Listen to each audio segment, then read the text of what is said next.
Thank you, Mr. Chairman. Dr. Jensen, to continue with you, you would agree that AI is one of our most critical tools in strengthening national defense? 100%. And in that same vein, would that translate, if we were a leader in that, would that translate to superiority for our defense capabilities and our warfighters on the battlefield?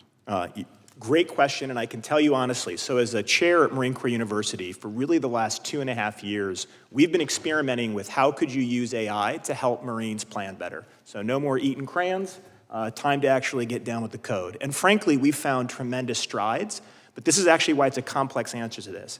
It's not just a function of the engineering, it's how you actually change professional military education and training to make officers and enlisted personnel understand that technology and know how to ask the right question. What makes us the best fighting force is that we care about our people. We invest in them, we challenge them, we pull them from all ranks of our society. So in an era of AI, that also means ensuring they have the requisite technical education, and we've given them the ability to work with algorithms to augment military decision-making. So it won't just be enough to be an AI superpower to give $1 trillion to one company to give us widgets. It's going to be the harder investments we make in our people, how we change our training pipelines, and how we simulate future battles. So to what extent do you think that Chinese espionage is undermining our national defense capabilities in the space of AI? Yeah.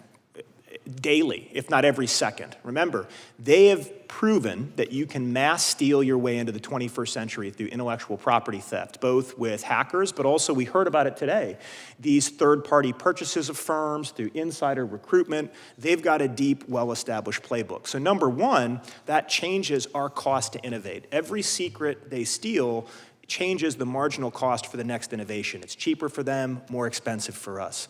Number two, it also gives them sensitive data on how best to defeat our systems. So this is why we have to probably come up with entirely new concepts of how we secure data and how we secure training data. Because the worst thing we would want is they actually steal every experiment we've done with AI in a military training setting and actually statistically analyze our patterns. Most people, when they're fighting, have tells. Boxers know this, but it's true at larger order combat formations. We all have patterns, and if you can see the enemy's pattern, you can conduct a spoiling attack or some maneuver to offset it. And so we have to make sure they can't use our patterns through seeing us in that technology to exploit in the battlefield. Well, how do we do that? I mean, in dealing with espionage and trade secrets, what kind of protections do you think would be most important to ward that kind of incursion by the CCP? This is where the lawyers don't get mad if I say this. I'm going to put more of my warfighting hat on. I think number one, we probably have to get really creative with almost creating entire digital terracotta armies. Why shouldn't it be that every US military personnel isn't in 3 to 4 paces simultaneously, only one of which is real? So your adversary, even if they can see you in a transparent global competition, doesn't know what's real. It means we're probably also going to have to get pretty aggressive with data poisoning, knowing full well that there's real risk of that blowing back on us, given how these models are trained. But these are really the core counterintelligence and operational security questions of the 21st century. And that doubles back to, if you don't train your intelligence community and your warfighter how to answer these questions, we're never going to develop in the military the policies, and then we're going to have generals testifying before you who don't know what they're talking about. Now, I think we can do better than that, and I think our military will do better than that, but it requires that technical training, that pipeline, that space to experiment. Thank you for that. Ms. Toner, can you briefly explain China's 1,000 Talent program, and does it specifically target U.S. scientists and AI professionals? So the 1,000 Talents Plan is only one of many, a very large number of talent plans that China uses to try and recruit talent in critical industries. They certainly target AI, both the 1,000 Talents Plan and other plans, and they're certainly making the most of the current administration's effects on U.S. immigrants in the United States. So there's a lot of, I think, interest among people who are currently here on visas in whether their future in the U.S. is secure, and you can bet that China is making the most of that, both with plans like 1,000 Talents and also offering, lots of resources for research, great cushy jobs. They're certainly stepping in there.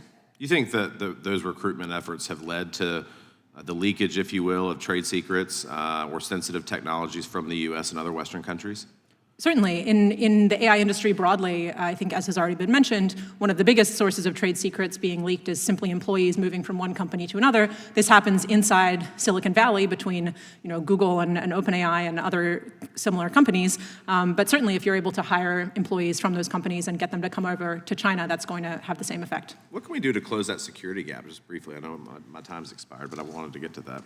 I think one piece here would be for people who are doing it intentionally and are doing it maliciously. That is where some of my recommendations around personnel vetting could come in. It's very important that that not become a broader anti-immigrant sentiment, though, because as Dr. Jensen has already laid out, the contributions of foreign nationals to U.S. AI competitiveness are immense.